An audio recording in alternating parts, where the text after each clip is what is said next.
राजकुमारी मंदाकिनी अपने पिता की इकलौती संतान थी।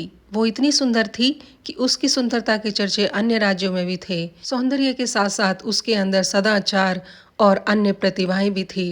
सदाचार और पिता के स्नेह ने उसको इतना अभिमानी बना दिया था कि वो किसी को अपने आगे कुछ न समझती।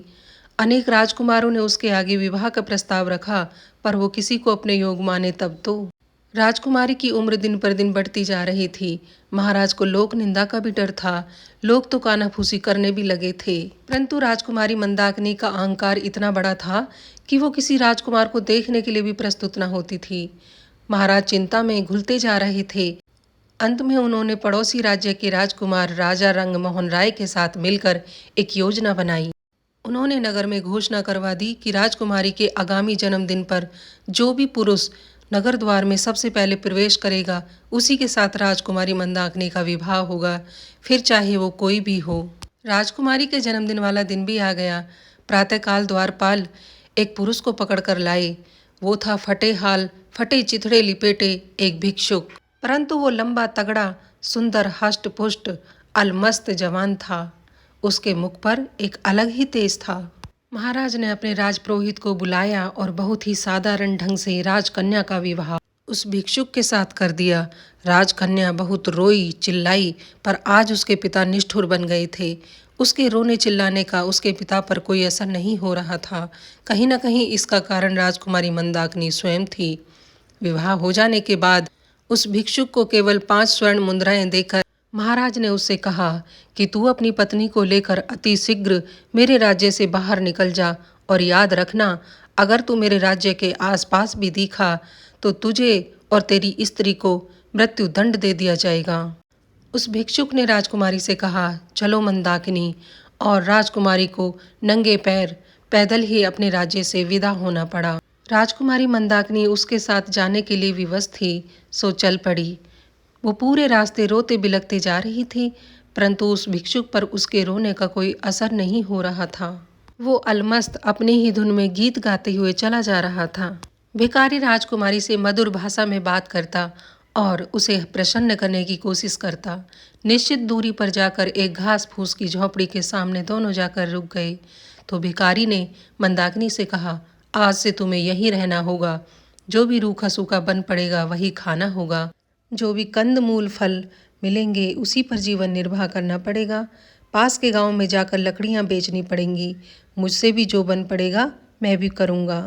राजकन्या के लिए यह जीवन बहुत ही दुखद था, पर विवशता सब कुछ करा लेती है। बस उसे एक ही सुख था कि भिखारी उसके साथ बहुत ही प्रेम पूर्वक व्यवहार करता। कुछ दिन ऐसे ही बीत गए।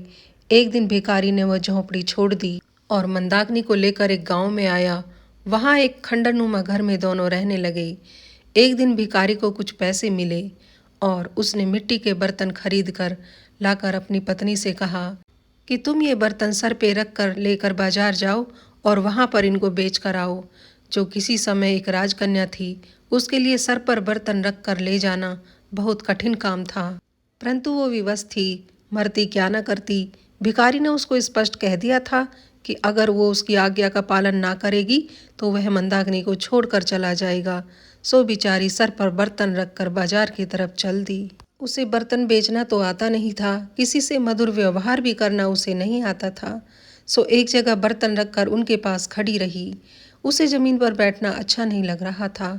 थोड़ी देर में ही वहां पर एक घुड़सवार आता है और मंदाकिनी से उसके बर्तनों के दाम पूछता है।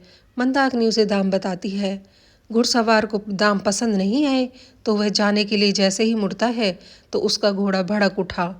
उसके भड़कने से मंदाकिनी के सारे मिट्टी के बर्तन फूट गए। अब मंदाकिनी को काटो तो खून नहीं।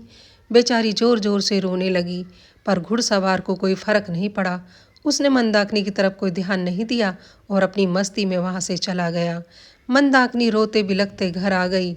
अब उसे एक ही डर था कि पता नहीं भिखारी उसके साथ कैसा व्यवहार करे। थोड़ी देर में ही भिखारी वापस घर आया तो उसने मंदाकिनी को रोते बिलखते देखा। उसने मंदाकिनी से पूछा तो मंदाकिनी ने उसे सारी बात बता दी, लेकिन भिखारी ने उसे सांत्वना देकर चुप करा दिया, उसे कुछ नहीं कहा। परंतु अगले दिन भिखारी ने मंदाकिनी से कहा, मंदाकिनी, तुम्हें कुछ नहीं आता, तुमने मिट्टी के बर्तन भी सारे फोड़ दिए, अब हमारा जीवन निर्वाह कैसे होगा। सुना है पास के ही नगर का राजा राजा रंगमोहन बहुत ही दयालु प्रवृत्ति के इंसान हैं। वहां जाकर मैं तुम्हें उनकी पाठशाला में शिक्षिका की नौकरी दिलवाने का प्रयत्न करूंगा और मैं भी कोई ढंग का काम कर लूंगा। इसके लिए मुझे बाहर जाना पड़ेगा। जब धन एकत्रित हो जाएगा तो मैं उससे कोई व्यापार करने की कोशिश करूंगा और तुम्हें भी अपने पास बुला लूंगा। राजा रंगमोहन का नाम सुनते ही मंदाकिनी ने एक गहरी सांस ली। किसी समय इस राजा ने मंदाकिनी के सामने विवाह का प्रस्ताव रखा था। अगर वह उस प्रस्ताव को उस समय स्वीकार कर लेती तो आज इस समय वो राजरानी होती। पर हाय रे घमंड, आज उसी राजमहल में मंदाकिनी एक शिक्षिका यानी कि एक सेविका बनने जा रही है। जाना उसकी व्यवस्था है, इसके अलावा उसके पास कोई चारा नहीं था। मंदाकिनी राजा के राजमहल में गई और उसे शिक्षिका की नौकरी मिल गई। भिखारी उससे विदा होकर कहीं चला गया था। अब मंदाकिनी का गर्व नष्ट हो गया था। अब उसका स्वभाव भी बिल्कुल नम्र हो गया था। अब वह अत्यंत ही विनम्र और परिश्रमी और सावधान सेविका बन गई थी। रसोई घर की अध्यक्ष रंभा कुमारी उसके कार्य से बड़ी संतुष्ट रहती थी। कुछ समय बाद राजा रंगमोहन का जन्मदिन आया। इस दिन नरेश सभी सेवक सेविकाओं को अपने हाथों से पुरस्कृत करते थे। सभी सेवक सेविकाओं के साथ मंदाकिनी को भी उनके महल में जाना पड़ा। जब सब सेवक सेविकाओं को पुरस्कृत कर दिया तो मंदाकिनी को भी बुलाया गया। मंदाकिनी को देखते ही राजा रंगमोहन ने कहा, मंदाकिनी, मैं तुम पर प्रसन्न हूँ। तुम्हें तो मैं अपनी रानी बनाना चाहता हूँ। यह सुनकर मंदाकिनी चौंक कर राजा की तरफ देखकर बोली, महाराज, यह अधम बातें आपको शोभा नहीं देती। मैं पर स्त्री हूँ। क्या हुआ, मेरा पति अगर भिखारी है तो मेरा पति ना। मैं अब किसी और के बारे में सोच भी नहीं सकती। मेरे पति ही मेरे लिए सर्वप्रिय हैं। मैं आपकी पाठशाला में सेवा करके प्रसन्न हूँ। अगर आप मेरे लिए कुछ करना चाहते हैं तो मेरे पति को ढूंढवा दो। राजा रंगमोहन यह सुनकर वहां से चले गए और थोड़े समय बाद ही राजमहल से एक भिखारी बाहर निकला तो मंदाकिनी उसे देखकर उसके पास दौड़कर पहुंची और उससे लिपटकर फूट फूट कर रोने लगी। उसके पैर पकड़कर बोल रही थी कि तुम मुझे छोड़कर कहाँ चले गए थे। उसे देखकर भिखारी मुस्कुरा रहा था। भिखारी ने मंदाकिनी से कहा, मंदाकिनी, तुम्हें राजा रंगमोहन और मुझ में कुछ समानताएं नहीं दिखती क्या? भेद खुल चुका था।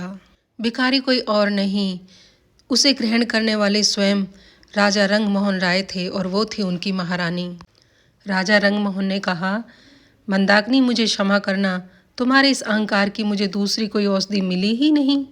तुम्हारे अभिमान को तोड़ने के लिए तुम्हारे पिता के साथ मिलकर मैंने ये योजना बनाई थी। हमारे जीवन में जितनी भी परिस्थितियां आती हैं वो हमारे अहंकार और अभिमान को तोड़ने के लिए आती हैं।